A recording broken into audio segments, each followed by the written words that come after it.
Hello everyone, welcome to Gyanalaya. आइए आज अपने इस वीडियो में हम डिस्कस करते हैं एक फ्रेश सर्कुलर जो कि इन कंटिन्यूएशन ऑफ डीवी की प्रक्रिया के लिए जो कि निकाला गया है। आप कह सकते हो कि फाइनल डॉक्यूमेंट वेरिफिकेशन का नाम देते हुए नेस्ट ने जो कि है एक फ्रेश सर्कुलर निकाला है 14 जनवरी 2025 की डेट से।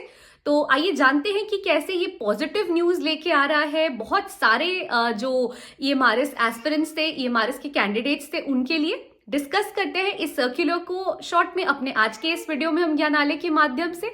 उम्मीद करूंगी आप सब मेरे साथ अंत तक बने रहेंगे। देखिए, सबसे पहले तो मैं बता दूं कि जो डीवी की प्रक्रिया है, हम सब जानते हैं कि वेटिंग लिस्ट निकाली गई थी, एक पैनल फ्रेम किया गया था। इस पैनल को फॉर्म करने के बाद जो कि है डीवी प्रक्रिया को आगे बढ़ाया गया था 3 स्टेजेस में। जो कि है जो शॉर्टलिस्टेड कैंडिडेट्स थे, जो वेटिंग लिस्ट में जिन लोगों को शॉर्टलिस्ट किया गया था, उनको जो कि है उनकी जो डीवी की प्रक्रिया है वो 3 भागों में बांट दी गई थी।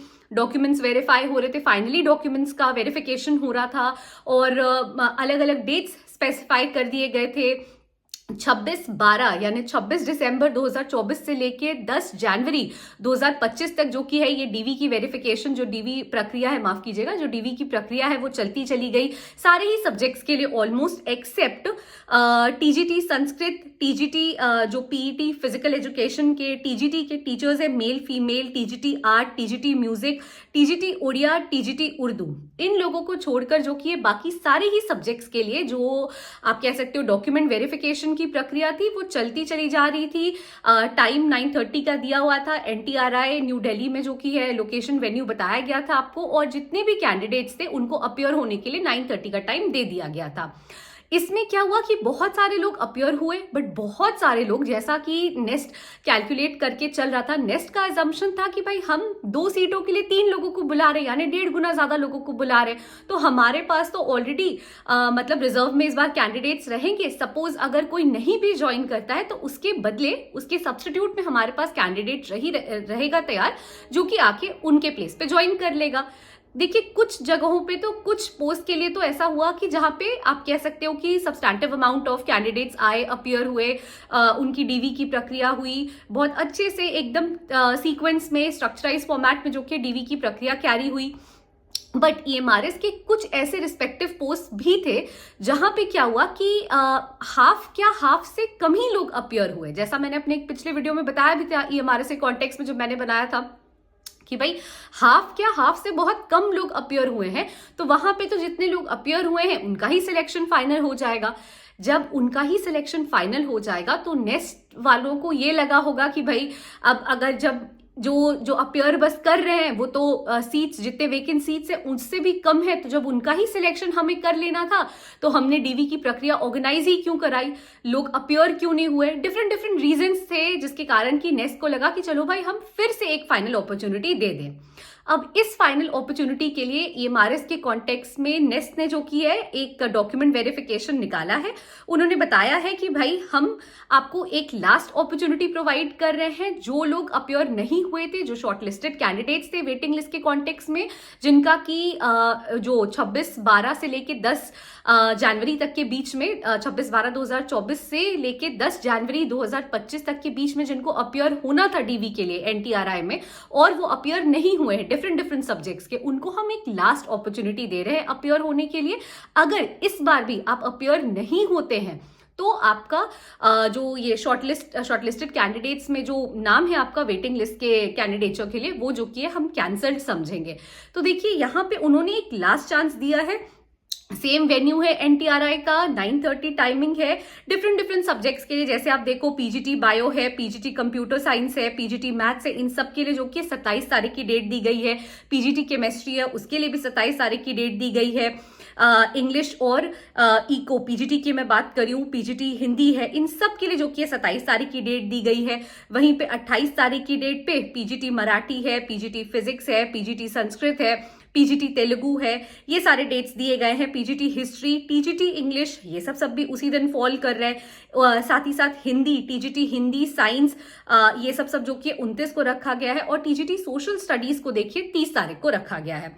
इन लोगों को इनके रोल नंबर्स जो कि स्पेसिफाई कर दिए गए हैं इन सारे सब्जेक्ट वाले लोगों के, जो लोग रिस्पेक्टिव डेट्स पे पिछली जो डीवी हुई थी 26/12/2024 से लेके 10/1 यानी 10 जनवरी 2025 के बीच में जो डीवी हुई थी उसमें अपीयर नहीं होने के कारण इनको एक लास्ट चांस दिया गया है। इनके रोल नंबर्स जो वेटिंग लिस्ट वाले कैंडिडेट शॉर्ट लिस्ट किए गए थे उनके रोल नंबर्स मेंशन कर दिए गए हैं और कहा जा रहा है कि अगर इस बार आप अपीयर नहीं होते हो तो आपके ये जो कैंडिडेचर है उसको जो कि हम कैंसल्ड समझेंगे।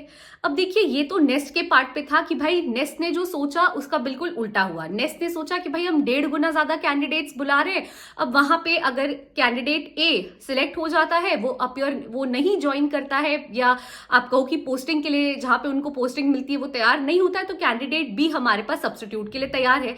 पर हुआ बिल्कुल वाइस वर्सा कि भाई यहाँ पे तो किसी किसी सब्जेक्ट्स के लिए या किसी किसी सीट्स के लिए हाफ क्या लेस देन हाफ कैंडिडेट्स आए। अब प्रक्रिया बिल्कुल उल्टी पड़ गई नेस्ट वालों पे, तो इसीलिए नेस्ट ने ये स्टेप लिया है। पर अच्छी बात ये है देखिए कि जो लोग पिछली बार अपीयर नहीं हुए हैं अगर वो अभी भी जो रिस्पेक्टिव डेट्स दिए गए हैं 27, 28, 29 और 30 जनवरी को, इस डेट्स पे भी वेरियस रीजंस के कारण हो सकता है उन्हें कहीं और अच्छी जॉब अपॉर्चुनिटी मिल गई हो सकता है वो EMRS में अपना करियर ऑप्ट ही नहीं करना चाह रहे हो, डिफरेंट रीजंस होते हैं लोगों के, वो अपने पर्सनल कॉजेज है उनके, जिसके भी कारण वो अपीयर अगर इस बार भी नहीं होते हैं तो गुड न्यूज ये है कि जो लोग रिस्पेक्टिव सब्जेक्ट्स में जहां पे कि कम लोग अपीयर हुए थे या जहां पे कि आप कह सकते हो कि सीट्स ज्यादा वेकेंट थी और लोग कम थे और आप कह सकते हो या फिर सीट्स जितनी थी उतने ही लोग अपीयर हुए, तो भाई वो अपना सिलेक्शन 110% कंफर्म समझे। क्योंकि ये जो दोबारा से वेटिंग लिस्ट की प्रक्रिया चलाने का जो कॉन्टेक्स्ट है या फिर डीवी में फिर से एक फाइनल डीवी कराने की जो ये प्रक्रिया चलाने का कॉन्टेक्स्ट है वो बस इसीलिए है क्योंकि सफिशिएंट अमाउंट ऑफ कैंडिडेट्स नहीं आए हैं EMRS के लिए। देखिए कहीं ना कहीं इसमें गलती तो नेस्ट की ही है। इतने ज्यादा डिलेज, इतने ज्यादा टाइम गैप्स, इतने ज्यादा आप कहो हिंड्रेंसेस एंड ऑब्स्टिकल्स के बाद ऑब्वियसली लोग वेट नहीं करेंगे, बहुत सारे लोग डिफरेंट करियर ऑप्शंस के लिए ऑप्ट कर देंगे। अब जहां पे किसी ने और करियर ऑप्शन सिलेक्ट कर लिया है और अगर वो इससे बेहतर है तो लोग ऑलरेडी उसे जहां पे वो ज्वाइन कर चुके हैं वो उसे नहीं छोड़ेंगे, वो ऑलरेडी अपना जॉब कंटिन्यू करने के लिए सोचेंगे जहां पे वो है अभी। तो इस कॉन्टेक्स्ट में जिन लोगों का डीवी प्रक्रिया में जो लोग अपीयर हो चुके हैं या जिन लोगों का आप कहो कि डॉक्यूमेंट वेरिफिकेशन ऑलरेडी हो चुका है उनके रिस्पेक्टिव सब्जेक्ट्स को लेके, उनके लिए आप समझ के चल सकते हो या आप कह सकते हो कि 110% सिलेक्शन के चांसेस हैं उनके, और उनका जो कि है EMRS में जो अपने आप को सेटल करने का एक ख्वाब है या EMRS में टीचिंग लाइन में खुद को आगे बढ़ाने का जो एक सपना है वो 110% कन्फर्म्ड है। अगर जो लोग अभी जिनको कि दोबारा से एक फाइनल अपॉर्चुनिटी देके कॉल किया जा रहा है और वो नहीं आते हैं तो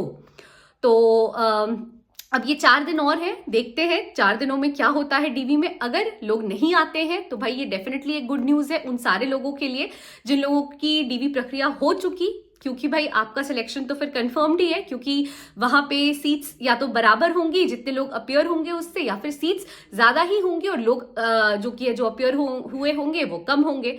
तो आपका तो आप समझ के चलो कि 110% कंफर्मेशन है यहाँ पे कि भाई आपका सिलेक्शन हो जा रहा है। अगर लोग अभी अपीयर हो जाते हैं इस वाले डीवी में जो अब वापस से 4 दिनों के लिए जो फाइनल डीवी कंफर्मेशन के लिए रखा जा रहा है, तो हो सकता है कि कुछ इफ एंड बट्स लगे या हो सकता है कि तब हो सकता है कि नेक टू नेक कंपटीशन हो जाए आप कह सकते हो। लेकिन ऐसा नहीं है कि आपको सीट नहीं मिलेगा या ऐसा नहीं है कि नहीं फिर तो आपको सिलेक्शन ही नहीं होगा, ऐसा नहीं होता है। देखिए देयर आर डिफरेंट रीजंस, हो सकता है लोग जो अभी डीवी में आ भी जाए बट आने के बाद फर्दर वो ज्वाइन ना करें, है ना। तो ये डेफिनेटली गुड न्यूज है उन सारे एस्पिरेंट्स के लिए जो डीवी में गए थे, जिन्होंने पूरी मेहनत की एग्जाम देने में, जिन्होंने वेट किया और जिन्होंने जो कि डीवी में अपीयर किया। सो आई होप कि ये जो पूरी प्रक्रिया थी फाइनल डॉक्यूमेंट वेरिफिकेशन की वो मैंने आपको समझा दी है।